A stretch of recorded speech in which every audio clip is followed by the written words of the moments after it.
The Rights to Ricky Sanchez podcast is presented by DraftKings Sportsbook. Sign up for DraftKings Sportsbook by using promo code RTRS, and brought to you by MortgageCS. Become a MortgageCS Ricky VIP at mortgagecs.com/Ricky. Briggs Auction, the official auction of the process at briggsauction.com, and Surfside Iced Tea and Vodka, the official sponsor of the Corner 3 newsletter with Alonzo and me.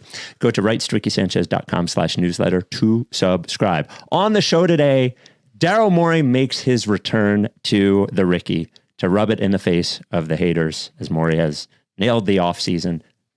Definitely this clip won't ever be played back to me at any point to show me how wrong I was. And I think Daryl is now has been on the Ricky more than any other guest. We'd have to count Daryl appearances and Amos appearances. Coming up on Tuesday night on the pod, we will be doing the pod live on Tuesday night as we normally do, but we will have a big announcement, a big Ricky announcement that is July 30th on the pod. I did mention Surfside Iced Tea and Vodka. Boy, if summer doesn't scream Surfside Iced Tea and Vodka, I don't know what does. Whether you're at the ballpark, whether you're out back, in the, grilling up or hanging out with friends, whether you're at a bar, whatever, Surfside Iced Tea and Vodka is the best. 100 calories, only a few grams of sugar, lightly sweet, perfect sweetness, no matter what flavor you're going, lemonade and vodka, iced tea, lemonade and vodka, raspberry tea, whatever the hell it is the best, and no bubbles, because iced tea should not have carbonation. If you would like to try it, go to statesidevodka.com, get that, the variety pack, or any, fucking place where you get that sort of thing. You can get it in most places now, certainly in our area. And remember, you got to be 21. Without any further ado, Amos and the chef.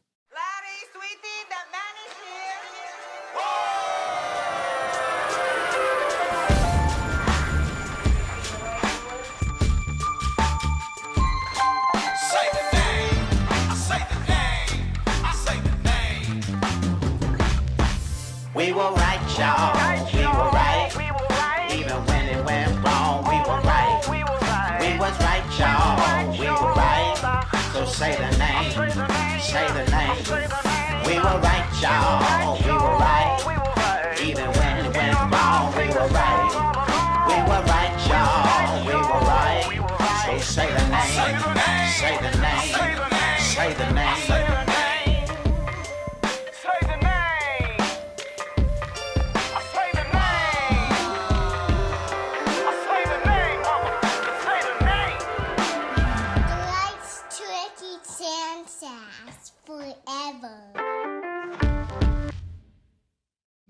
So I get the person that Spike alluded to this yesterday, saying that there's something coming in the mail for us. I believe your daughter reached out to my wife to find our address, which is a little bit harrowing. Yeah. But I get something in the mail, and I pull it out, and I don't know what this is, by the way, Daryl. Like, he hinted at this. So it was Rob King that sent us a text. It's a really nice Sixers jersey. Okay, a 60. And I'm very excited. I'm like, oh, this is interesting. And I flip over to the back. Who's number 60? Yeah. Cap space. Cap space. I actually have to give credit to my wife, it's her birthday today. Happy birthday, Ellen. She loved your tweet about how you weren't familiar with Cap Space's game. So she thought we should send you a jersey. So I was like, all right, so that sounds like a good plan. That's very nice. Very thoughtful gift. It was a little bit of a victory lap for you, and I'm glad you got to do it. I hope you're settling scores left and right. I have one more request, if okay. Sure. And that is because Mike plays basketball, I've heard. Yeah. I'm hoping you can wear it because Kevin McHale used to always tell me, has anyone ever seen Cap Space score a basket? Has anyone ever seen that? And now you want to see it? I want to see it. I want to see Cap Space score a basket. It's a nice jersey. I don't know that I want to sully it. If I was, you got it. Alyssa said if we win a championship this year, let's not get ahead of ourselves. We will frame it. We will frame Cap Space and hang it in the background of this podcast if they win. So that's the stakes of the season. If you needed and some. Spike has a Nick Nurse hat. I do. I was deciding whether to wear I bought a podcast P hat too. Dude, I had the Nick Nurse hat. you can't find anywhere this one. So we had a listener who was in Canada who said he had an extra one. So he sent it to me. So. I like it's red. So it can masquerade as a Sixers hat. I like yes. Or if I want to make pretend that I'm Fred Durst from Limp Bizkit, turn it backwards, I could do that as well. So I actually, when I first saw that hat when Nick was in Toronto, I thought it was a 9 Inch Nails hat. Yeah, he is slightly. I don't know if there's been a trademark contention from Trent Reznor to Nick Nurse, but I feel like he's come very close to stealing his logo. And by the way, we can't talk about Mike playing. I play like this. I don't play like that. Yeah. When I play, I'm pretty intense. Mike playing basketball. I'm in my prime. Honestly, sign me. So there we go. So where does that rank in the little jingles you guys have done over the years? Oh, it's very popular. It's very popular. We had the Trouble in Queen song, which you never acknowledged. Which was popular for a minute. The Coach Mike. So we have a voicemail line that our listeners can leave voicemail, and I'm playing you this one only because we got several like it and emails similarly. So the voicemail number is 833-LickFace, but we got this voicemail that I want you to hear. Fellas, I know I've been very negative on Daryl in the past few weeks, but I gotta say he's really changed my mind. I gotta swallow some humble pie. I love the process of this offseason, and I know it doesn't matter until we win the playoffs, but everything he's done has felt very, Howie Roseman-esque, and I'm loving Justin Edwards as an undrafted guy. I'm loving the wings that we're getting. I'm totally bought in. I can't wait to get my heart crushed this season. I'm sorry for drinking the haterade, pissing the Gatorade, and then once again drinking the hate pisserade. So that's what I was doing with Daryl, and I apologize because he's crushing it. So good job, Daryl Morey. So I guess the question is, how much do you hear like outside criticism, and how much does it frustrate you when it happens, when you feel like it's unwarranted? And then when things turn around, do you feel any satisfaction that the people who were doubting you, that you could do something, not that you've won a championship here, but that something would work out? Do you feel any satisfaction that you have proved those people wrong? Well, I'll say a couple of things. One is it's, as you guys know, a big team effort with Elton Brand, Peter Dinwiddie, Prosper. We have a fan hall. We have an awesome team of folks that work on everything. Howie Roseman-esque, thank you. That's the highest compliment I think you can have in Philadelphia. So, and then lastly, look, I've found over my career that actually things go better when everyone's mad at me in the off season. Right? So I try, I think it's a big part of the job is never get too high or low, but I will say, and I'm sure get into this as you map out the different ways cap space, as we said, could have gone. It went towards the better end of what we were hoping of what could happen. And you don't know that going in. In fact, we spent 85% of our time on all the other scenarios because they're way more complex and way more difficult to pull off, but we had to be ready for them as a group. Do you miss those? Are there other scenarios that you're like, that would have been cool? Where you were like, that's a narrower window, but you sort of wanted the test? No, I think all your concerns and fans' concerns and everyone's concerns about the plan we were executing, folks would have said, hey, yeah, that's why we were concerned, right? Because we were trying to pull something off that really hadn't been done, which is like going to an off season with one for sure signed and most likely two players, and then having to build a whole team. I remember talking to Coach Nurse, who was very involved as well in making sure this off season went well. He he was basically like, oh, well, do we need that position? And we would be like, we need everything. Like it was very hard because normally when you're making moves, you have 6, 7, 8, 9 guys, and you know how to fit into what you have already. So it was a really unique situation, and that's why we spent so much time on all the alternative scenarios, because those were going to be way more difficult.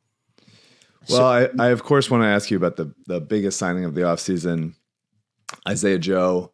Got a big contract. Any words of congratulations from you, Daryl. He's on another team, so I cannot comment Mike playing basketball. You know, anytime that people say I'll never that forget. you come here because all we do is kiss your ass, they should actually listen to the actual interviews and realize that you get both. You get the tough questions as well. I mean, your hater line is literally a hater line. So yes, yeah. Gets you lots of content. How many voicemails did you have to sift through until you got that one? Yeah. Well, so I actually, I don't know if you can answer this or answer it in the way that I'm looking for an answer. But so you're going to Paul George's house, and at that point, it had been public that the Clippers had said goodbye. Orlando had used its cap space it didn't seem like it was going to work with Golden State. I'm saying all these things, you are. And it was really just like from a cap space perspective, it was really just like Detroit or whatever. So I think you obviously probably had a better idea going to his house that it was going to work out in a positive way. I guess what I'm trying to ask is, all those other machinations that you're talking about, do you also have to have, hey, if this meeting isn't great, like we're going to have to start sending signals out to these other things during the meeting, or like how intricately do you have to plan all of those other things if your top thing does not come through?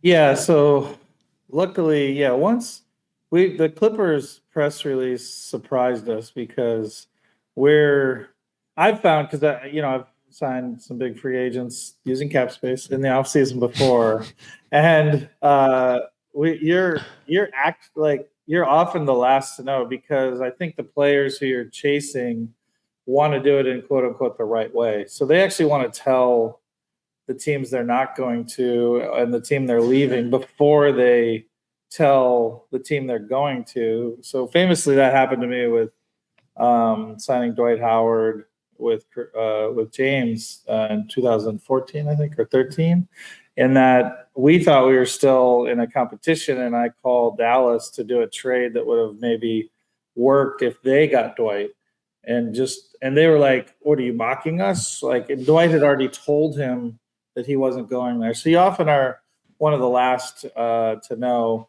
To answer your question specifically, it was a lesser free agent. It was actually, since I've been in Philadelphia, we were in a meeting for a free agent, one of the early meetings, and it wasn't going well. And I had to step out to call the other guy while Elton, sort of continued on with the meeting, because we were quite worried we were about to lose the other player. So it absolutely happened. That's super awkward when it happens. It's like, oh, hold on, I got to take this call.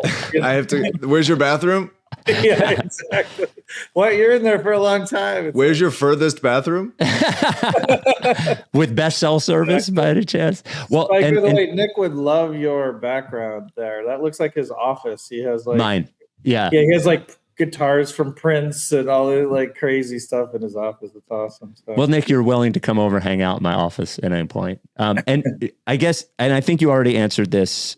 Just to wrap up this part of it, when you told the mic, was there anything between, because you obviously could not have as much information as you wanted about Paul George until free agency started, were there any opportunities between the end of the season and when you sat down with Paul George that ever approached, we should seriously think about this now and maybe consider doing this now, even because we do not know what might happen with Paul George?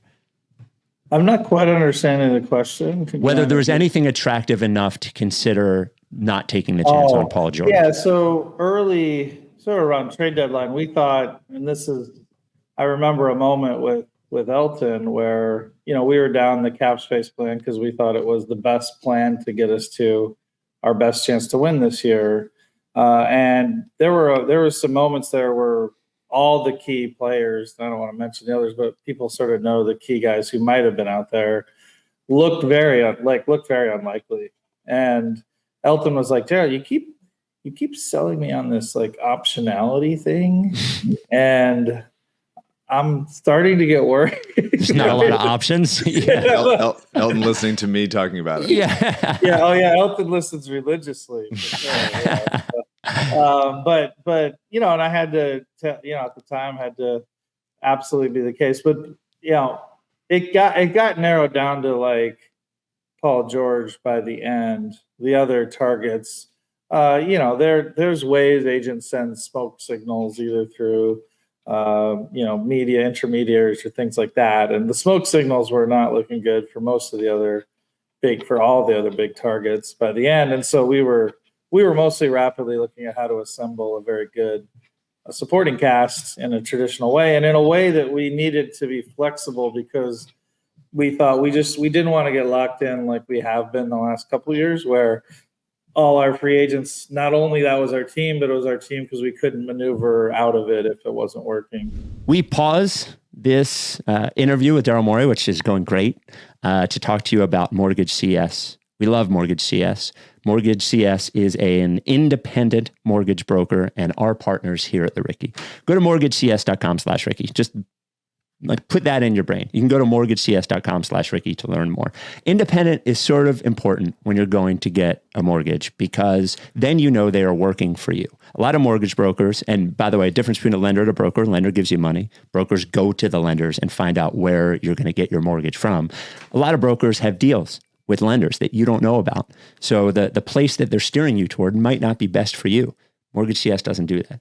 Independent. And also a lot of other advantages to MortgageCS. Now that volume is low, there's not as many houses being sold. We're seeing a lot of mortgage places cutting down on staff, cutting down on hours, which is worse for you because the thing is you may need a pre-qualification letter or some advice at night on a Wednesday. Maybe they're not staffed. You may need it on the weekend. Maybe they're not staffed. Also, less staff means they don't keep up with deadlines. They don't fill out paperwork the right way. MortgageCS does all of this, and they're there for you at any time. So much so that we're going to give you Ben, the CEO's cell phone number, 267-391-7425.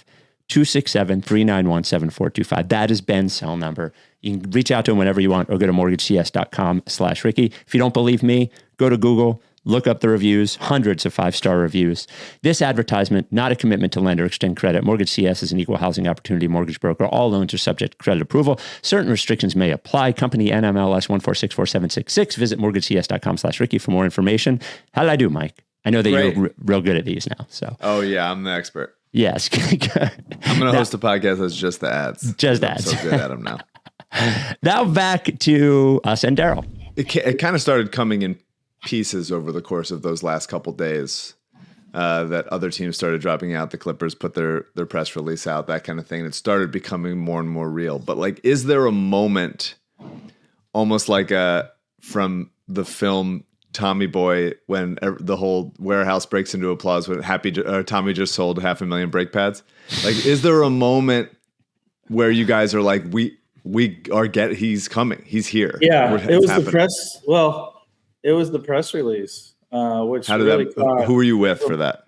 So we were in LA for a few days because that's where a lot of the free agents are, the players themselves, and also the agents. So I'd say it's somewhere around 1 in 3 of all agents, all players are in LA.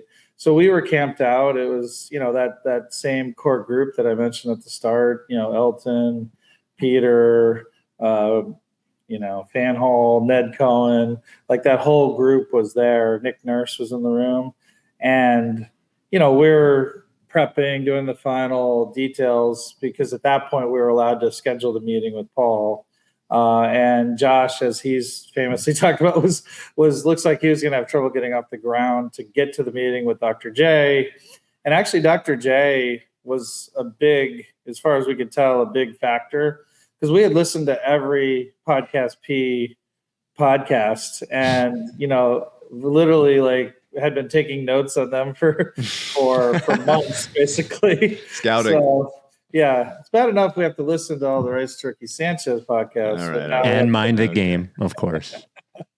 And so this press release comes out, and we're all looking at each other. We're like, "This seems good." And then we're reading it again. We're like, "Yeah, that's really good. What are the Clippers doing? We don't understand." So, we had heard that they, sort of were going to probably draw a line, but we actually thought the whole time they were going to. And I've had this before. I was going after Chris Bosh years ago. he was coming to us because Miami had drawn a line, and then Miami undrew the line at the last minute. So I really thought that was most likely what would happen. And when that happened, we were hoping that Paul at that point would have felt so upset and offended that it took that. With Chris, it didn't matter. He chose Miami, which was totally reasonable. With us, I thought maybe the way Paul and our background was that if they weren't treating him the right way going into it, maybe he might say, hey, I love these guys. These guys have been excited to have me the whole time. You've been in charge of the Sixers for almost 4 years, which feels like longer. In some ways, it feels like I can't believe it's been 4 years. And then you look at all that's happened in that time, and it's been a lot of stuff in 4 years. When you took the job, how long of a process did you, I guess maybe not specifically, but in your gut, feel like it would take to get the roster that you feel super confident in? And then how confident were you that you would get the amount of time that it might take to do that from ownership? Yeah, I'd hoped I'd get time. I've had good runs in the past, and I think do a solid job. So the hope was, you don't know. I mean, obviously it's a tough market, and a much tougher market than I understood coming in. I think people tell you about it, but until you live it, and I love that about Philly. So I would say if I know what I know about Philly fans now, I might have been more worried about making it. But coming in, I felt like I'd get a run, and I thought we were going to be good right away, and we were in some ways. Obviously, where we've fallen short in the playoffs, and that's still to be written this year again. But we were that 1 seed out of the gate. I thought that was a little better than I thought we'd be in year one, and then obviously disappointed in the playoffs. A big thing, and when we were talking to Joel about the plan and what we were chasing, was asking him the question, when did you think you had the best chance to win the title? And the answer to that is, the year we had James and the year we had Jimmy. Well, I wasn't here for the Jimmy year. So I think Joel knows that you need elite players around you. And obviously now we've got Maxey sort of rounding into form, obviously as an all-star and hopefully more. So, yeah. So I thought every year I went in feeling pretty good. Last year being maybe one of the exceptions, except I thought we might execute a trade at the deadline, which didn't materialize last season in a big way. I mean, yeah. So obviously everything so far this offseason has worked out. You did sort of smugly send me a cap space jersey, which was very nice, and everybody's happy. But going into the offseason, planning for it, what were you more worried about with persuading free agents to come here this summer? Was it this sort of Sixers fan reputation that you talked about, and people star players never really deciding to come to play for the Sixers?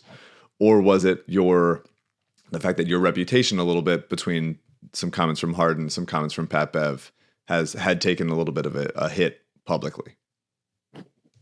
Yeah, I would say on the non sort of max player scenarios, I wasn't too worried about any of those factors, because those scenarios often just come down to money. The non max player factors.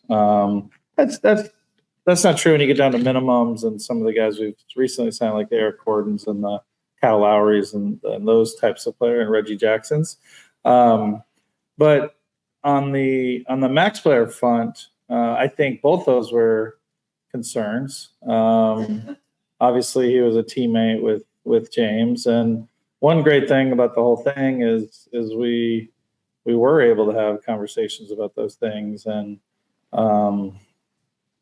yeah. So look, I always felt like, and I said this publicly, that I've been in the league for 22 years and worked with all the key agents, and they know that follow through is 100%. So I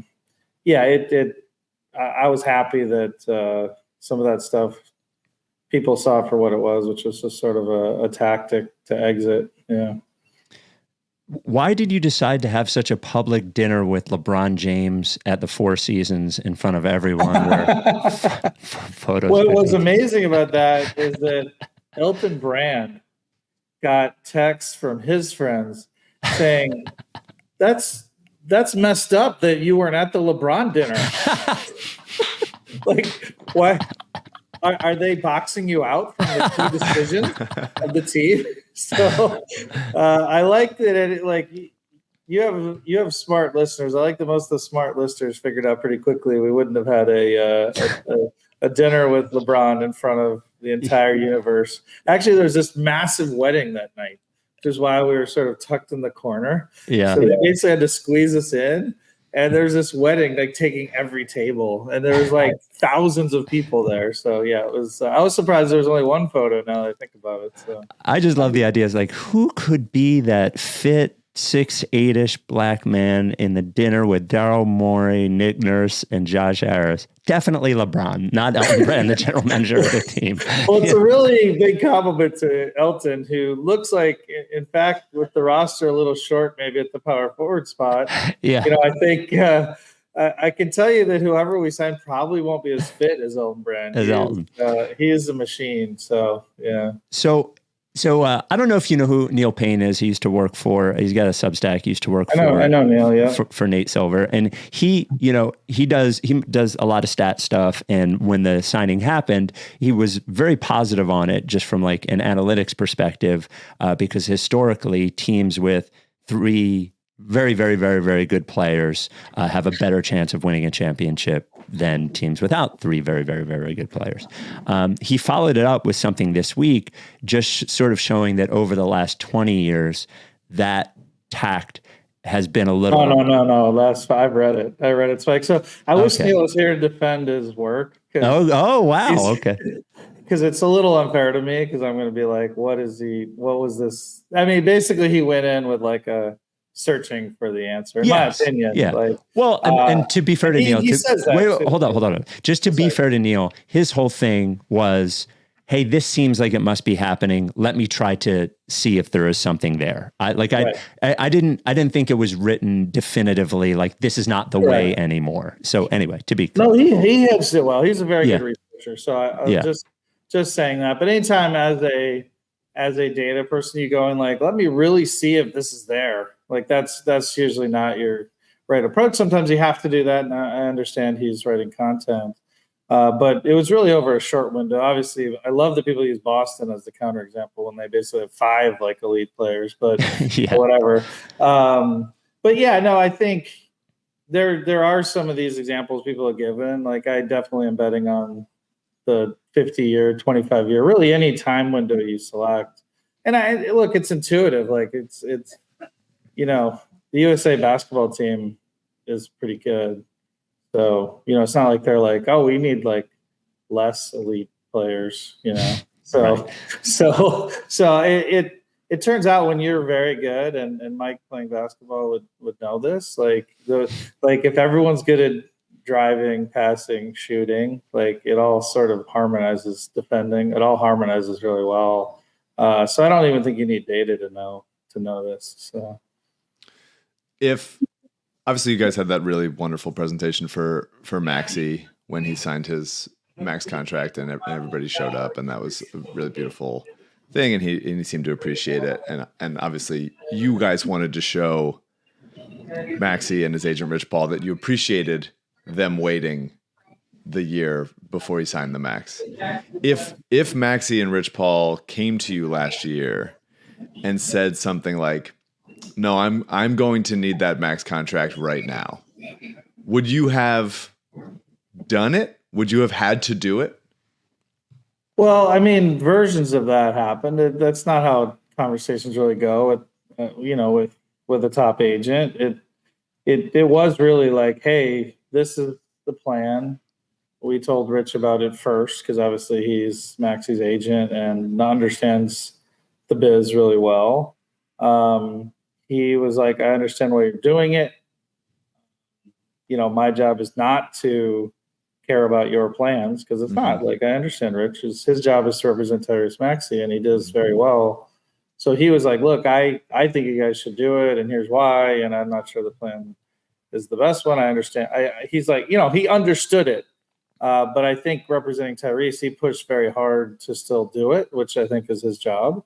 And we always had to say, look, we really think this is the right plan, and that's where it came to. But it was a lot of, as you saw in the, when I in the press conference with Tyrese, like, we were thanking him for a reason, which was, it was all his peers, all the top players from that draft. I'm almost certain maybe there was one, but got the extension last year. So it was very, it was tough and very appreciated. And that's why we wanted to make sure Tyrese knew that this was all possible because of him. And that, we appreciated it because we're trying to win the title, and hopefully his waiting will be rewarded with a great playoff run this year. Can you give me a guarantee that Mike Muscala, recently retired, rings the bell this year? How about in the Walk of Fame or whatever? That sounds great. Yes. Maybe a tiny statue. Statuette. You frame that shot. The shot he hit in the bubble. I would love him for ring the bell. As you know firsthand, I am not in charge of that because I think that the box out you guys had to endure for years was quite long. So I would definitely put in a word for Mike. I think he would get a very, very good reaction. And you could say it's because he used to play here, but like, we all know what it really is. And to be clear, we already did at our last live event a year and a half ago hang a banner for Mike Muscala with his face on it. So, well deserved. Yeah. And Mike's leaned into it lately too, right? Yeah. He's even like had fun with it, which is great. Yeah. I don't know Mike at all, but Elton does because he was here together. So. The Rights to Ricky Sanchez podcast is presented by DraftKings Sportsbook. We love DraftKings Sportsbook. Hey, look, if you are a new customer, got to get this out of the way. You get $5 if you bet. You get $150 in bonus bets instantly by using code RTRS. Mike, I don't know if you heard, but training camp started this week. Football is back. Football is back. Here are the odds for NFC. Curious what you think of the Eagles to win the NFC. 49ers at plus 250, Lions at plus 550, Eagles and Cowboys sitting at plus 700, and then Packers at plus 800. What do you think of that? I'm gonna need to. I had such a deep connection with how bad the Eagles were last year. You hated them. They really just got so bad the second half of the season, and so I would say my honest answer is I do not know yet. I don't know. I think that's fair. The stink of last year is still wafting around. Yes. But I do think that hopefully new coordinators, a couple new guys, Saquon, like I'm trying to be optimistic about it. There's no reason why they should be as bad as they were last year. Saquon is a good vibes guy. I can tell you as somebody who watched Saquon for the last couple of years when I was in New York. It's also funny to be in Philly again and realize how quickly people like you and I at this point are like, the stink of last year's not washed off. But when you're in Philly, like enraptured by Eagles training camp, you're like, last year didn't even happen, baby. Let's go. It's very funny. So, but those are the odds. The Eagles are there. They're obviously respected. Plus 1,500 to win the Super Bowl. They are sixth in title odds. Right there with the Bills and the Texans. So, again, if you're new to DraftKings, just download the app, bet $5, get 150 in bonus bets instantly. Only at DraftKings, the only place that you can bet actually now. Actually, that's not true, but the only place you should be betting. The crown is yours. Gambling problem, call 1-800-GAMBLER. Gotta be 21. See show notes for details. Now back to Daryl. So at the top of the roster now, you have three high usage offensive players. And obviously, as they say, there's only one ball. Is there... from a compromise perspective, is there something that you think each of those players, meaning Tyrese, Joel, and Paul George, have to understand that they will have to compromise on to have success this year? I think so. I mean, that's obviously a good question for them. Hopefully they come on the pod at some point. They're welcome. Generally those conversations go best when they're organic and they're between the players. I know it's going to be something that comes up or has come up. I know that Tyrese and Paul, Joel and Paul and Joel have talked quite a bit. So I'm sure that topic has come up. And it actually, it actually makes me think of I'm going to segue into a funny story from my career. Which was when we were recruiting a top player. I cannot name this player, but let's just say it was someone who shoots a lot. Okay. And basically we were talking with our other top players at the time. James was one of them. I won't say the others, but they were all like guys who scored the basketball. And the guy we were recruiting in the meeting to come to the team, they were asked like, hey, everyone, we're all going to need to sacrifice. And he said, let's talk about sacrifice. Sacrifice means we all are doing whatever it takes to win the game. Is that right? And everyone's like, yeah, that's probably right. Yeah. Well, I'm good at shooting. And for me, sacrifice is shooting more. And I was like, in this warped way, I was like, that sort of makes sense. I respect it. Yeah, we did not sign that player. But anyway, yes. Look, I think the nice thing, and Nick has alluded to it, I do think the fit is very clean, such that, both Tyrese can play on and off the ball. Paul can play on and off the ball.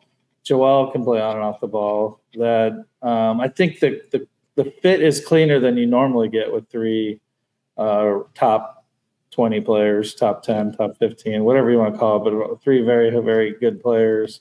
The fit is much, much better. So, speaking of Embiid, last season, arguably best of his career offensively for when he played. Career high in points, career high in 3-point percentage, free throw percentage.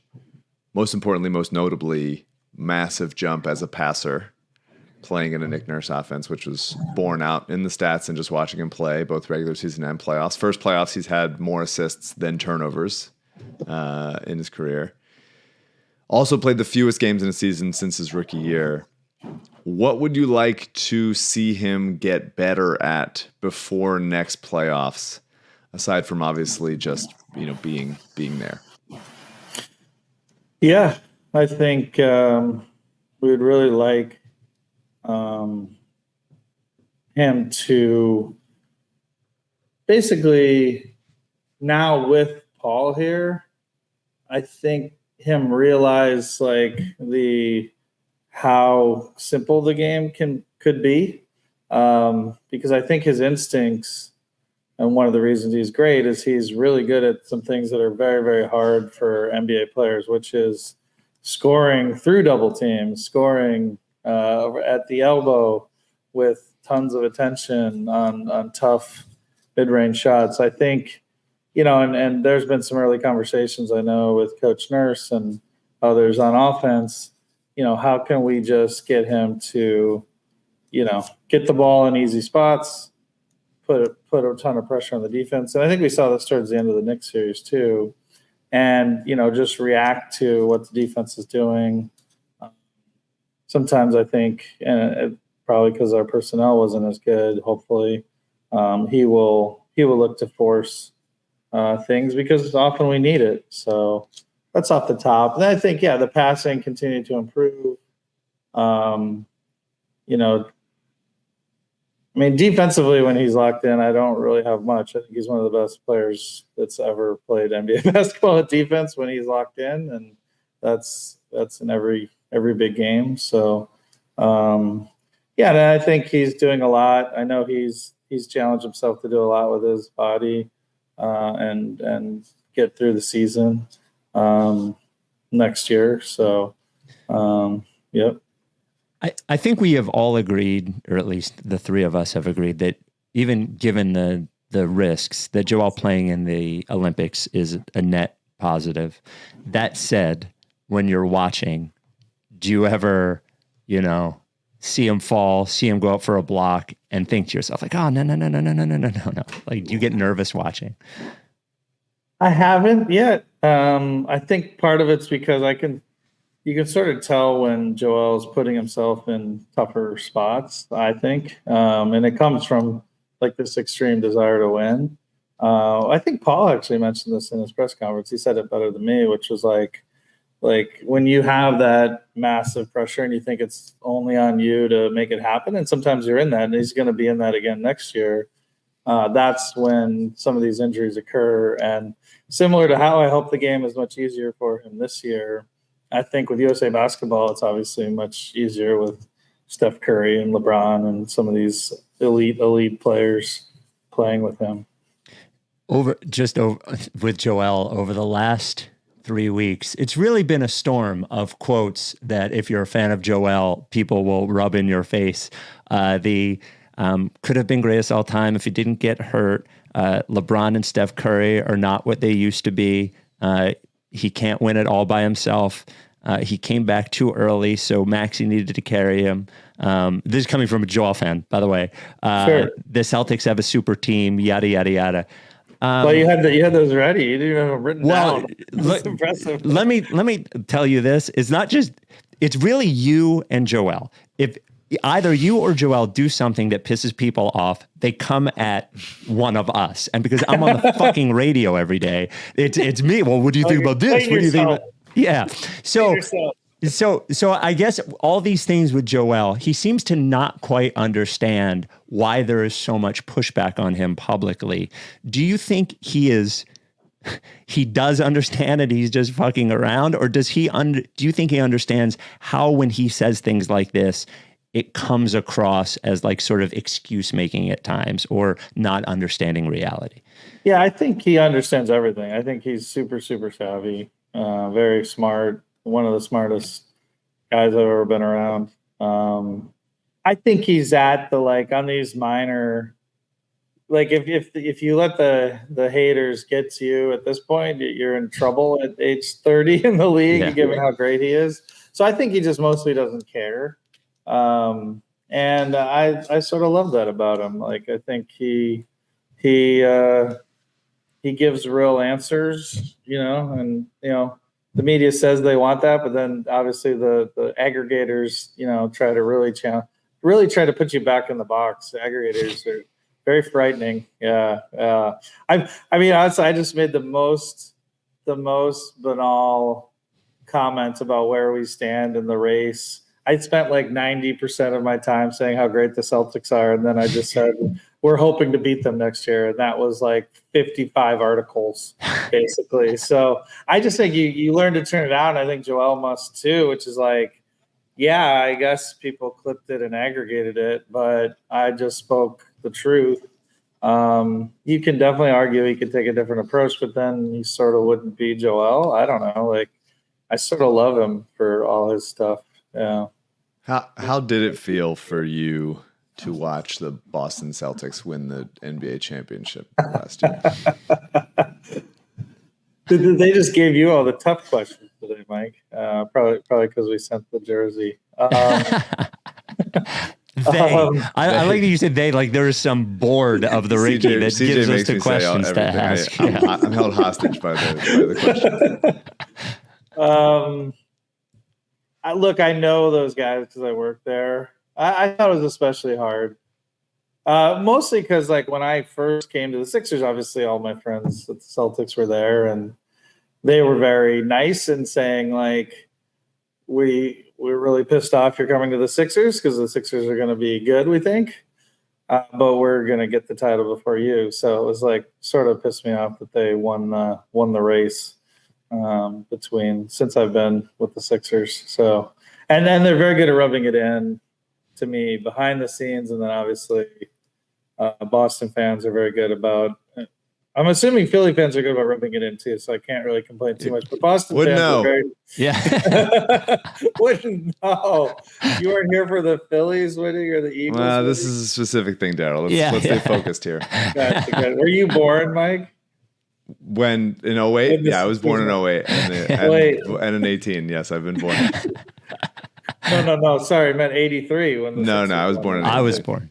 Yeah. I was 7. Me and you, Spike. We're here. We're the oldies. Well, so. I think that the Celtics thing is very interesting because I would say not even 6 months prior. You could say 1 month prior to the championship, the overwhelming thought on the Celtics was won't be good in crunch time. Jaylen Brown can't dribble with one hand. Jaylen Brown can't go. Like, they're going to choke. They always choke. And even prior to the finals, most people were picking the Mavericks, and then they win. And then the reaction is Jaylen Brown can not only dribble with both hands, he's the best player on the team. And this is the entire new way to build a basketball team, not the other way before. It is very funny how the previous, I hate the word narrative, but the previous like idea of what the Celtics were just sort of like poofed into thin air when they ended up winning the championship. It's ironic to me that the most media facing savvy person is complaining about how the media works. But yeah, look, this is why you use data, right? Why we use it in decisions, because you can get caught up in these little moments. But the Celtics all year were easily the favorite in Vegas, which I love that you quote often. And we're winning by margins that almost for sure give you like something around 40% chance to win the title, if not higher, with the next highest being like 12%. So like, yeah, it was pretty in the stars that they would win. Obviously, they could have messed it up, but and one thing we talk about and did all the time is, it's similar to blackjack. If you're at the table and you have a 16 and you hit a 5, suddenly everyone's like, "Oh, I knew it was a 5. I knew the 5 was coming."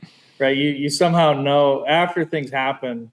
And this is where you should correctly talk about on this podcast. Obviously, Paul George coming was the goal we were hoping for, but just to defend Mike, just because it worked didn't make the best plan.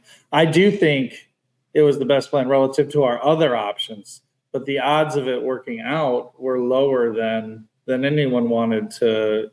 Like, look, our odds are terrible everywhere. It was the best plan given how our contracts rolled off. But it could have easily gone in a direction that wasn't nearly as good, obviously. The Rights to Ricky Sanchez podcast is brought to you by Briggs Auction.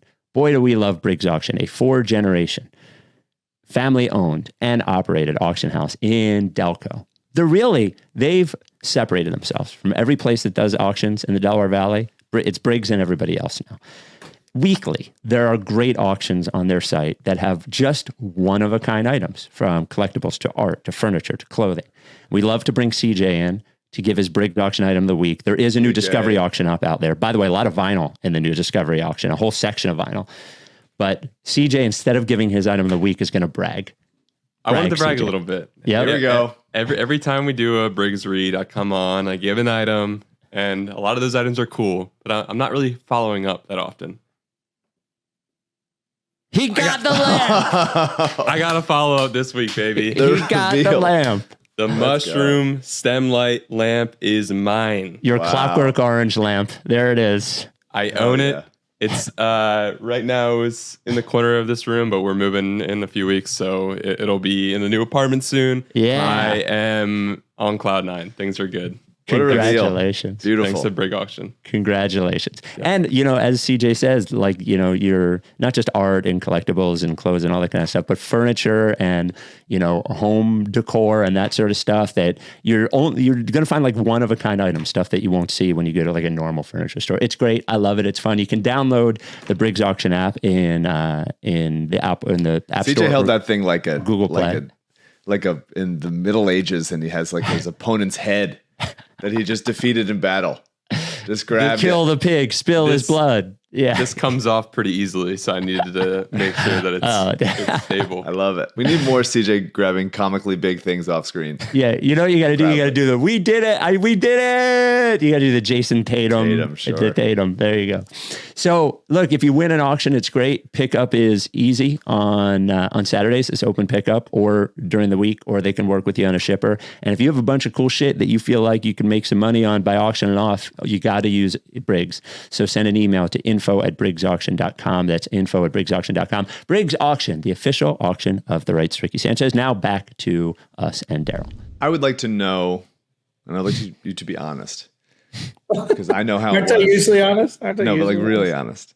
Like, how frustrating was it for you to watch the Knicks series last year, watching them rebound over 32% of their misses, which some games being well higher than that? And do you feel like you've done enough to address that particular issue? No, as it is, that is, if we lose next year, rebounding is going to be the issue. Well, at least the one that we can spot. Usually you have the unknown unknowns that whack you sometimes too. But the known issue going in for sure is going to be rebounding.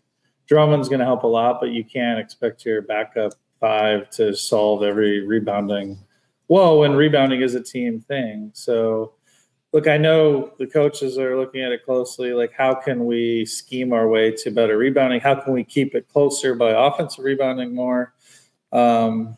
We are going to have to score at a high rate because the lack of rebounding is going to keep our defense from being like as elite as we want. That said, look, you have trade-offs. Like when you could assemble a roster, you're going to have a weakness. It's just like, have you made the right trade-offs to get to the maximum best team possible? And rebounding turns out to be one of those things that drives me crazy. I've never really had a bad rebounding team in my career, like maybe 1 or 2 or 3 at most. I love rebounding. So this is like a rare spot for me. How frustrating was it watching it? I would say, yeah, extremely. I was the only reason. I mean, like we beat them. I thought we were going to beat the Knicks. Obviously, we didn't. And yeah, that was the only reason. Yeah, the only reason. So, well, I'm glad Hartenstein left. So you got felt like half their offensive rebounds. So, well, I go back and forth on that because as much as we got killed on the boards, like I keep going back to when I go back and forth on this. If we had made like 4 more shots, we would have won the series. Like actually, we could have won the series 4-1. So you could make the argument that even with that incredible deficiency in rebounding, if we made shots not at an outrageous clip, just at a clip that a good offensive team should make shots beyond the 2 players, then we win that series. So. Historically in the playoffs, offensive skill is not something you can just increase as you play harder. So that becomes the skill you value a little more going into the playoffs. And generally rebounding, you're able to keep it into a more stable area because it's an effort thing. Like obviously there's skill and there's anticipation and there's carving out space and technique and following the track of the ball, and all those things matter. But generally in the playoffs, the defensive rebounding team can keep things into a range because everyone's playing at a max level. And it's disappointing that rebounding really fell off so heavy. And some of it was obviously, most of it was real. Some of it was just we had some bad bounces. But over a 7-game series, you can't blame bad bounces. So.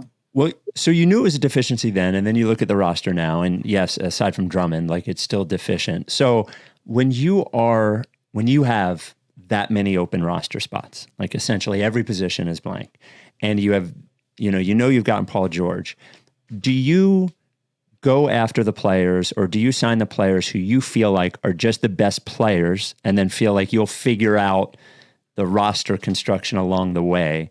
Or are you cognizant of, I guess, aside from Drummond and Paul George, because they are obvious, is the rest of the roster just, these are the best possible players we can get, we'll figure out position later? I go for the best players, and it's not just me, obviously, it's a team with Elton and everyone. I generally lean towards best player. Sometimes you can do signings for a need, but they often don't work, and they also they aren't as flexible. So if you have a player who's good that you can use in multiple ways, or if you need to make a change later, it's much better the better the player is. If you signed a player for one specific thing and it doesn't work, you're sort of locked in. And so I like versatility, especially as you're constructing things early. I think, and I've had some good things, I've had some bad things. I think at the deadline we've had more negative than positive in terms of like what we went in hoping to accomplish at the trade deadline. And the buyout market. And, I think it's important to self-grade. And so, but I do think at the trade deadline, you can go for more specific things, but early you want to be better player, more flexible, and then try to use Coach Nurse and his staff to figure out the best way to play those players to win the game. You mentioned trade deadline. You talk about how the team is not fully finished in the offseason before the season starts until the deadline is over. Your trade deadline acquisitions here George Hill, Jalen McDaniels, Buddy Hield have not worked out as you would have hoped, I would say. What do those situations and them none of those guys really helping out in the playoffs or even being in the playoff rotation in some circumstances, does that change your perspective on whether the team should actually be more done because the guys that you think might become available at the deadline, it has been reported that you tried to get Andre Drummond at the trade deadline and the Bulls just wouldn't trade him. Like those kinds of things. Like, has that changed your perspective on things? Because I would add in buyouts, and I think Kyle counts here. Like, and I thought he did well. I mean, look, it hasn't been. It's been more negative than positive. Yes, I think what we do is take a step back and say, like, okay, let's look. Even before we went down the path of max cap room, we're like, okay, let's look at the history. Let's look at our odds. Let's look at how often these players become available. Let's look at how does the CBA shift it. How do things change? I still feel pretty confident that, we can get players to the trade deadline by trade or buyout. But for sure, if after you have you hit sort of a low batting average relative to what you hoped over 4 years, you have to reassess and look at it. If it became material to a decision we did this offseason, then we'd really have to focus on it. But right now it hasn't been material. Like we've been able to, one thing we were hoping would happen was that if you look historically, once you have a third top player, your minimums become much higher quality. And I think we've hit that. Obviously, time will tell how Kyle and Eric and Reggie and the guys that we've added can do. But, historically, the players you add once you have three top players are better than the average team by a good margin because they're ring chasing and we're in a good market and they like playing with other top players. So. Going into the draft, obviously there were a lot of questions. Again, you had no team. Essentially, you had two players, and a lot of possibilities that may require you to make trades. So going into the draft, most notably with the first round pick, how much of that pick is we think this player will be good for us in the future, and how much of that pick is we need to take a player who has high value because we may need in some situations to trade that player? Yeah, both, man. I hate to hedge a little bit. It's true. Like generally those things don't get into competition where best player is not also the one that we think, other teams will find interesting. Like those often overlap. There's been some examples. We did go into the draft, hoping to add assets, i.e. Trade back, trade out, things like that. We thought were optimal given where we thought the team would end up. But, you can't force it. So a good opportunity didn't come. We were thrilled. McCain made it to us at 16. And so that's the route we took. A lot of times it's like, it's not necessarily what you want to do. It's like, what is the best of the options you have at the moment. And there weren't, like, taking McCain was the best of all the options that were there by far, we thought. So obviously time will tell. I was and still am a little surprised that you were a Jared McCain guy because of some size and athleticism limitations. The TikTok? I thought it would be the TikTok. Yeah, it might be the TikTok. No, I like the TikTok. It's fine. Not my front-facing camera persona, but to each his own. I've been unimpressed with the dancing, by the way, ever since I learned with the TikTok. I'm like, this guy just does the same fucking dance in every TikTok. Like, he's not even that good at whatever. Yeah. He's not athletic, and wonderful his smile. dancing isn't good. I didn't realize he does have a great smile. Report. He does seem like a good kid. He can apparently. I didn't realize until after we drafted him. I knew about his TikTok. I knew it was popular. I didn't realize he launched a star. Like, this woman's song wasn't big until he put it on his TikTok. So that was sort of he can make stars. Star maker. Yeah. Why are you shaking your head, Mike? Great. Mike is very excited about this aspect of Look, anyway, sorry, keep going.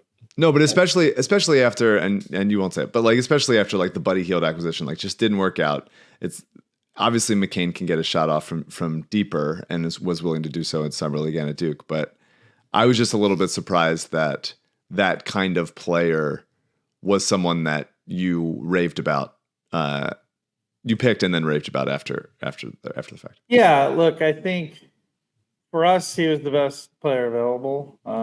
It's similar to what the answer I just gave Spike. Like, we also think he's a good fit, like long term, in terms of shooting being so important with Joel. Maybe even more important as we have, another good passer in Paul, another guy who draws defense. As you know, and I take a lot of heat, I don't usually expect rookies to do much. Like, they just don't historically. And if you're counting on it if you're trying to win the title and having a rookie play a big role, it's really, really super rare. Second year players have happened quite a bit, but rookies is very rare. And if it is a rookie, it's usually like one of the top picks in the draft. We thought he was the best player. I think he's a really good fit long term. And obviously we'll see. People have talked about some of the other options there. We're going for the guy who we think has the best chance to be a high quality rotation player in the NBA. And right or wrong, quite a few of the other guys, some older guys, things like that. We just thought their long-term prospect to be one of the significant players in the NBA. When I say significant, I mean sort of roughly top 100 in the league. And we thought their odds were much lower. Well, again, that doesn't mean we're right. Like, the sad thing, if you pick at 16, you have to be better than the next 44 picks, or you'll hear about it forever. So your odds aren't great. So, well, be aware that people have already decided that Connect was the correct pick there, and we fucked it up. And just be aware that decision has been made by most already. I can't wait to have to mute his word on Twitter, mute the word Connect on Twitter at some point. And spelled, people are going to spell it wrong, so you want to get some. I'll have to put all the alternate spellings in. That'd be great. Back to McCain for a second. Do you see him and what you like about him? What do you envision, like best case, top outcome? Do you see him flying around screens more like he did at Duke, because he is so good at hitting shots off movement, even if the shot wasn't falling in summer league, or more of the role that he did play at summer league of like running more offense, running pick and roll, like driving and kicking behind Maxey? What? Yeah, we saw him sort of as on offense as like an elite. Not now elite, but someday hopefully near elite. I'll say that's a little unfair to say elite to the 16th pick, but someone who can shoot from deep, which, as you know, I can't wait for Eric Gordon to shoot 35-foot shots again. That's something I really value, and it frustrates me when we don't get it, but it's fine. And Jared took a lot of those, which was awesome. So yeah, obviously shooting, but he's got a high basketball IQ, which Coach Nurse really values as well and knows how to use. So sort of a near elite connector, deep shooter. If he gets the ball, he's going to make the right decision, either attack and then make a play out of it, attack and finish, shoot the ball, and he'll make quick decisions. And then I think he has such a strong frame and base that we see him as being a plus defender over time. Now, generally, it takes you, sadly, rookies aren't really good defenders on average, so like year 4. Something like that. So like you just have to get used to the speed and anticipate all the patterns that come in NBA basketball. But we do think he can be a positive defender over time as well. Have wanted Eric Gordon for years and years. So thank you for getting Eric Gordon. 35 or not 35, I'm happy to have Eric Gordon. Well, we had to feed the bloggers on the Rockets. Yet another former Rocket. Yeah, I had to throw that raw material into the aggregation. You have to. So, by the way, you just have so few space on your phone. You only have like guys that are already on there. You can't keep back. Yeah, because we don't actually play the field. All the all the Rockets get a 10-point boost in all our rankings. Yeah. So by the way, there is a former Rocket. I know we're not allowed to talk about him, but plays power forwards. Unhappy at his current team. Would love to see him back. Dave Dombrowski, the GM of the Phillies, acquired an outfielder named Austin Hayes yesterday, and he said that he has wanted to obtain him for like a couple of years. He's always wanted him. Do you have a story of a player, current or previous, that is below star level, that is like a player that you've like has been on another team or another organization? It's like, I fucking need that guy. I need that guy that you were able to get. Yeah, I mean, PJ Tucker, when we got him to Houston way back in the day, we just thought he was a perfect fit with Harden. So that one comes to mind. By the way, like, when are your radio callers going to say Dave Dombrowski-esque? Because like that guy's been crushing it. Holy cow! Like, what I love about it, we've actually tried to hire some. They're down right now. Well, no, I mean, they're the best team in baseball. Well, look, most callers are positive on Dombrowski. I'm just like, all I want is fairness. And like, Dombrowski also signed Taijuan Walker. He also signed Whit Merrifield. He also didn't do anything at the trade deadline last year. I'm just like, you got to own everything. I think the thing you have to own is they're the best team in baseball right now, I believe. They're the best record in baseball. And the best run differential and all these, and their title odds aren't maybe one because of, they might be one right now actually, but it's very close. It's very close. Yeah. And so you can't like just cherry pick the things you just, I'm going to be outgunned. I don't know the Phillies that well. You can't just like the grab pandering, these things. You got to say, I don't think you can take a step back and not say he's been incredible. And what I like we've actually tried to hire some Phillies away because we think they're well run. Interesting. And they stayed at the Phillies. Credit to them keeping their folks, but they seem to have a great process. Not as good as our process, meaning like the process, not as good as our guy, but they do a really good job. I think people should talk about it more. Wait, did you answer the trade deadline? Yeah, he said PJ Tucker. Yeah. PJ Tucker. Yeah. You haven't traded a first rounder in a bit, and you like doing that. You usually like doing that. You usually love doing that. Well, you just said we were hoping to maybe do that in this year. Yes. Only if the opportunity was very good. Because picking 16, you might get a guy who makes a big difference, and we think we might have. So but it is notable that the first few years of your tenure here, you had to make the roster make a little bit more sense. You had to trade first rounders or near first rounders, and you've been sort of like compiling since the Harden to the Clippers trade. Did not have to use any of those this offseason because Paul George just walked into the cap space. How are you envisioning using those picks? Is it the kind of thing that you're thinking? I know it'll depend on the situation. Yeah, no, ideally we'd use them now. Like, so there was a trade pretty short to soon after Paul came where we would have to give up quite a few of those picks.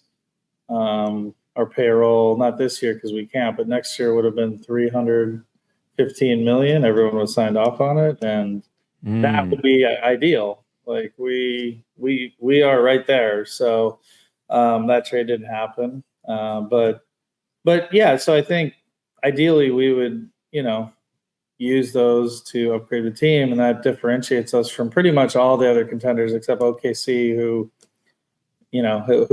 took the process and perfected it. And it's a little easier in Oklahoma City, but you got to give them credit. Sam Presti has crushed the heck out of that thing. I'm glad they're in the West. So.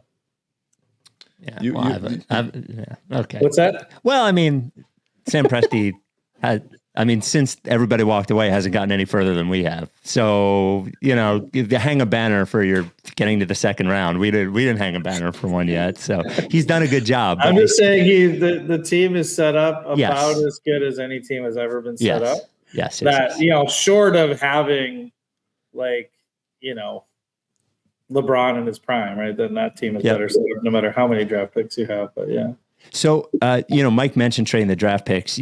The KJ, no disrespect to KJ Martin, but that contract looks like one where he signed for that number, and he then becomes higher value in matching salaries for a trade.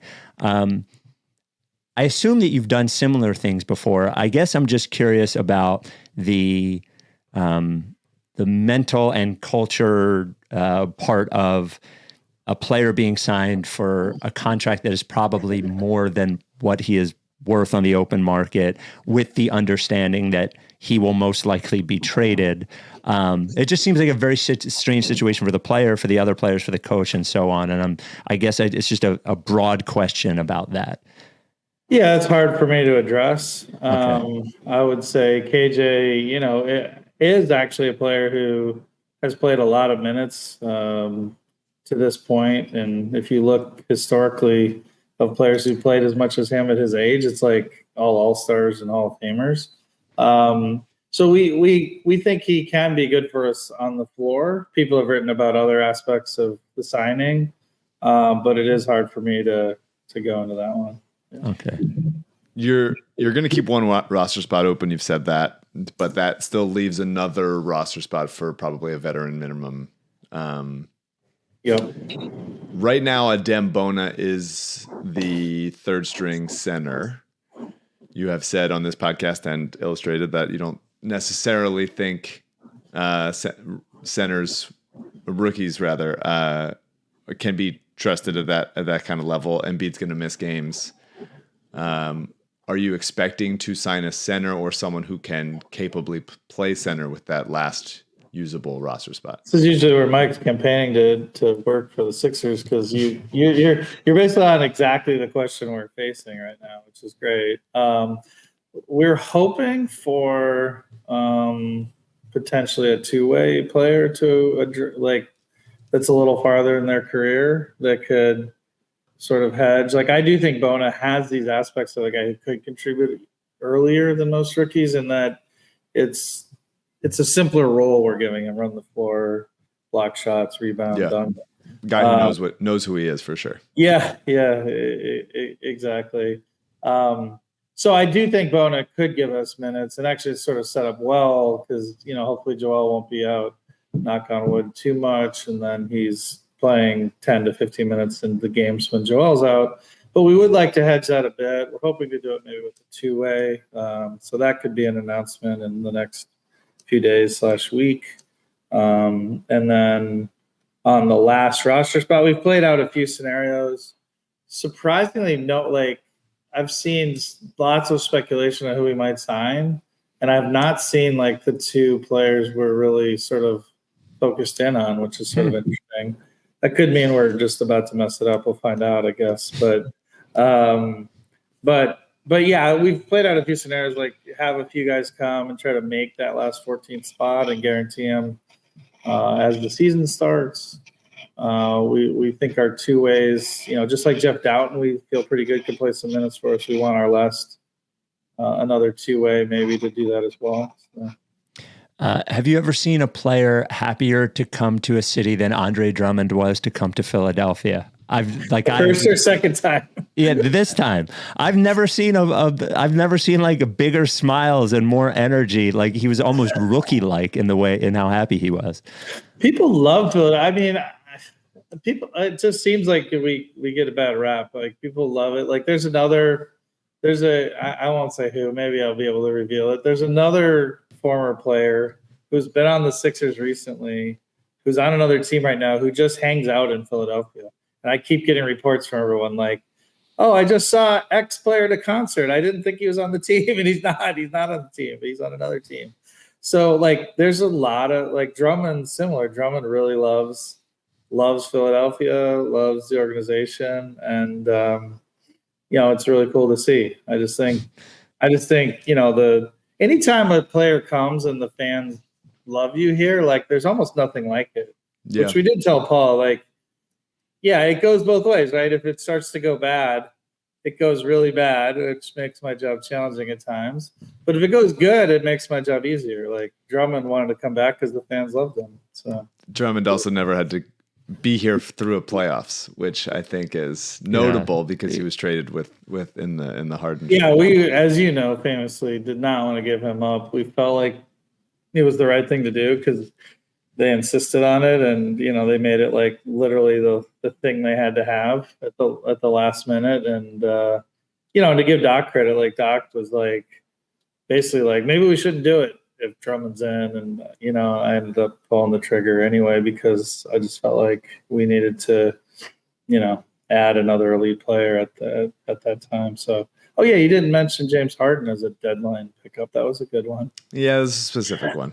A little different than the traditional one. Yeah. Gotcha. I am happy that Drummond is here. I do think he will help, obviously, with the defensive rebounding issues that reared themselves in the Knicks series. But I would like you to say some nice things about our friend BBall Paul. Yeah, are you allowed to? Yeah.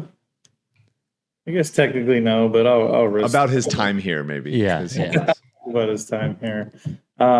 I will say on Drummond one last thing. I don't think it's nuts. I don't know what Nick's going to do, and we probably won't do it much. But I don't think it's out of the question for them to play together. So you tease me with that shit every year, and there's no way it's not happening. I do think it's very unlikely, and I think your response is correct. But well, if there's a Knicks series where Josh Hart is fucking up to 16 offensive rebounds or something, put them both in together. You give it a shot. Josh Hart not only got every rebound, he made fadeaway 29-foot threes. Yep.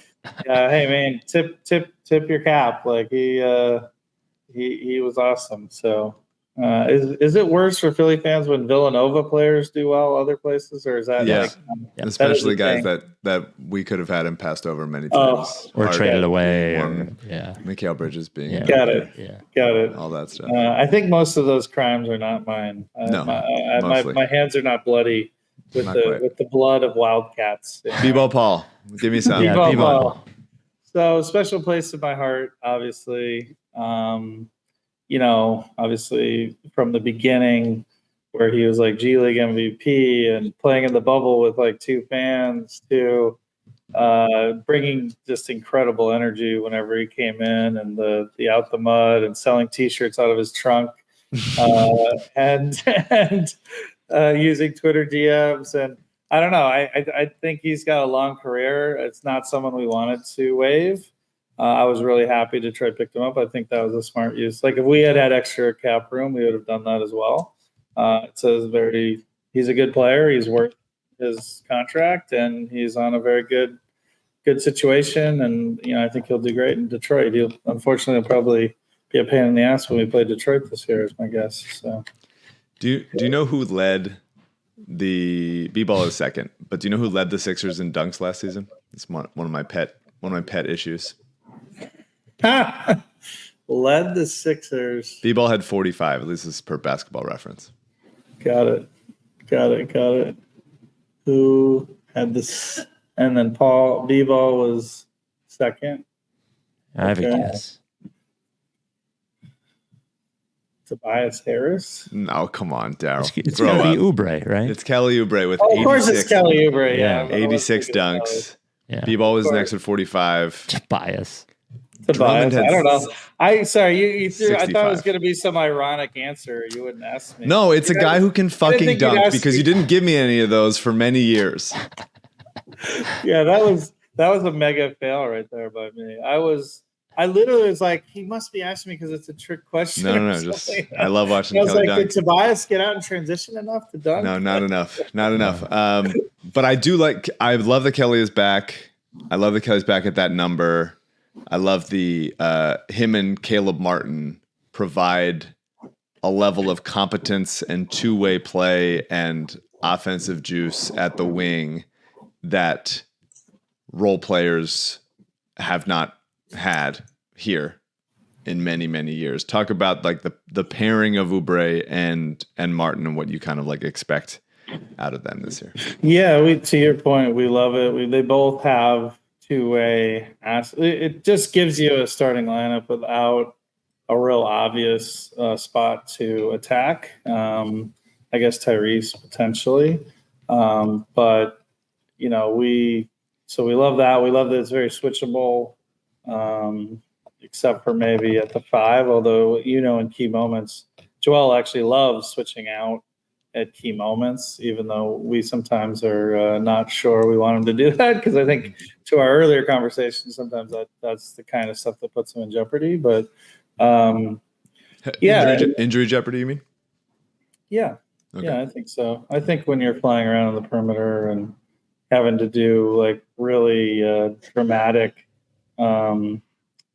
cuts defensively, I think that can be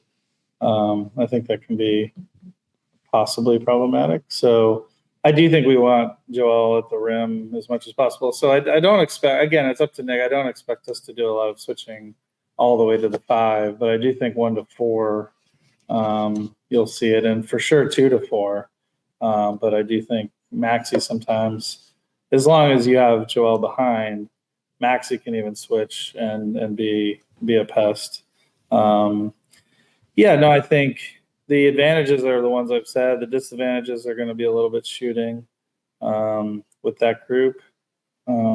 But look, I think the best thing, and I think this is just put the best 5 out, and I think that's our best 5. So I think that's usually the way to go, and then work around the other issues. So talk about the process of getting Caleb Martin on the team and the fact that you got him it's a 4-year contract, player option for the 4th year, but that is longer than I would have expected him to sign for.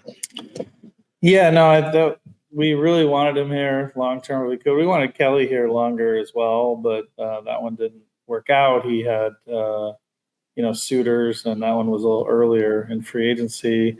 Yeah, Caleb was for sure a target. We actually had him as one of the key targets in the non-Paul George scenario. We did not expect him to get into this range. Once we got Paul, we thought that's it. But again, that's similar to what I mentioned with minimums, but it happens with folks like Caleb Martin, like guys who are critical contributors to really good playoff teams. They can often they want to stay with that. And, Miami was under a lot of constraints with the new CBA.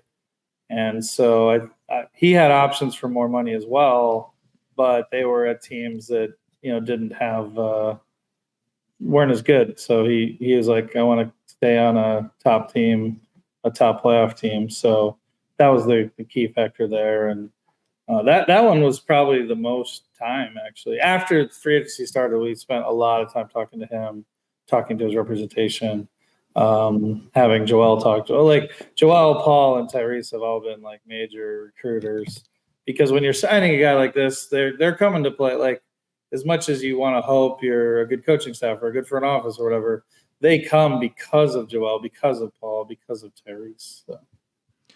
Embiid has talked this offseason in the past about like lack of continuity from his whole career, whether it's coaching staff, GMs, obviously players, iterations of teams, styles of play, all that stuff. Are we finally like in it? Obviously most of the roster went away this past offseason. But now with Maxey signed to the max, Paul George here for 4 years, Caleb Martin, a couple other guys that have stuck around. Is that do you want that to be the case? Like, is that something that you find value in as well? The idea of like players playing together for quite a few years, a core of a team at least? Well, I say is all else equal, for sure that's better. And we have with Oubre and Lowry, Tyrese, we have that a little bit, but less than, to Joel's point, less than a normal team trying to be this good.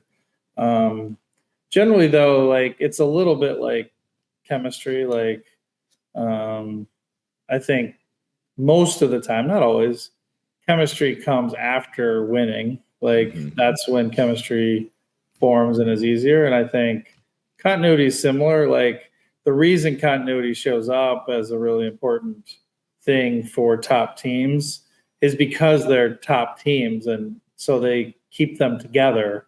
Look at, say, Boston's offseason. It's less that continuity is the driver of why that team is good, but I do think it's a factor. All else equal, you'd rather have it than not, and obviously we're not going to have it this year. Like I, again, took a lot of heat some comments. I just was being frank. I think it was around the draft. They were like, what about continuity? I'm like, well, we're not going to have continuity. Like, we chose this path. It's not going to have continuity. And so that is going to be a trade-off. And we thought it was worth it. But time will tell if that's the case. It is my opinion that your Philadelphia 76ers have the most pressure of any team in sports to make a run this year. All sports. I believe so. For a team that has boys, like I'm trying to think of the teams. I'd say pressure and also expectations. Okay. I think they just, this. We've discussed this. Knicks. The best team that the Sixers have advanced past in the playoffs is last year's Miami Heat in a 1-game play-in because Nick Batum got incredibly hot and made a great play at the end of the game. It has to happen this year. Paul George came. Embiid is healthy, still playing at MVP level. Maxey just got maxed.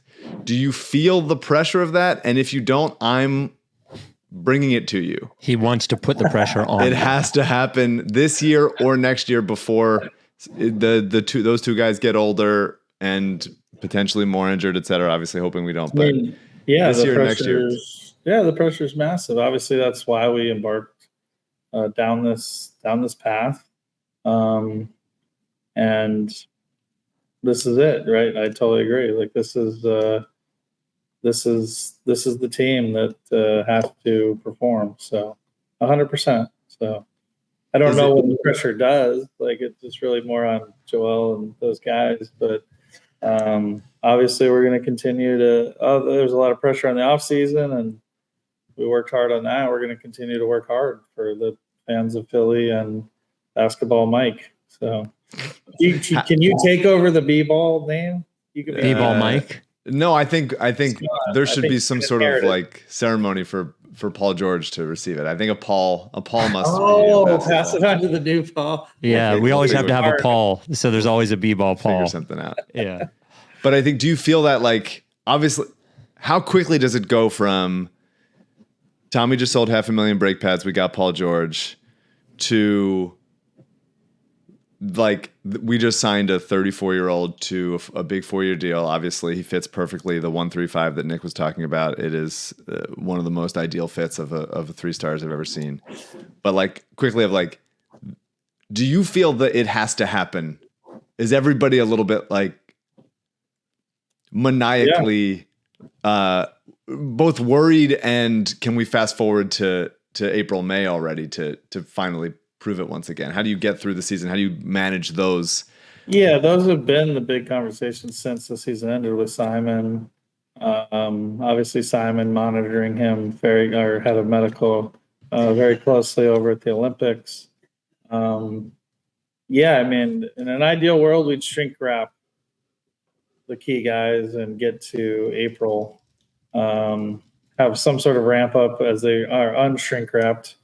But we're not going to be able to do that. But I do think there's a reason, like, for example, our over-under is lower. I think everyone sort of knows the plan, which is let's get this group to that first round. And by the way, you and I have had some good back and forth on the history and second round. I completely agree with we haven't beaten someone, and I like that much better as a standard than the random second round thing. So it's not random. That's where we can agree to disagree. It is totally random. It's not random. We definitely we established that if we had made the conference finals, he had still not beaten anyone, B-ball Mike would not have been happy with that, and everyone would just write how we had never made the finals. So anyway, I'm declaring victory, even though Spike doesn't agree. But the second round thing is ridiculous. Please just beat anybody good. Beat anybody. Good team standard. I'm signing up for 10 out of 10. I think that's a much better thing to criticize us for. Beat an above average team, Daryl. Give me anything to hang on. And by that standard, Boston didn't do anything last year. The teams that Boston, every team that Boston beat this year was better than the best team that the Sixers. I mean, that's the truth. That's just the straight up truth. Yeah. I'm not arguing. Thank you. It's got to happen. We've been doing this podcast for too damn long for it to not result in something. Yeah. You're like the podcast is too damn old guy. You're like, yes. The rent is too goddamn high guy. Because everybody's talking about like the pressure on Joel to finally break through, the pressure on you to finally break through after being one of the most famous front office people in sports and to not have made a championship. I think you feel that. The pressure on Paul to finally break through. We need to win this year. And the pressure on us as an 11-year podcast to finally do something that matters. Yes. We need to win this year so you, Mike, can go off into the sunset and make your Marvel movie or whatever the hell you're going to do. Right? And Spike can elevate to the whatever level he wants, like Howard Stern levels in his prime. Yes. So, let me die with a fucking decent series win, Daryl. That's all I'm asking. Now we do that. Will you make up some random new thing you have to do to be happy? I would like a championship, but I'm setting the bar lower. I like that you're setting the bar low. Yes, we will. This season, for Mike, we will beat a good team. Thank you. That's a guarantee. That's a stone cold lock.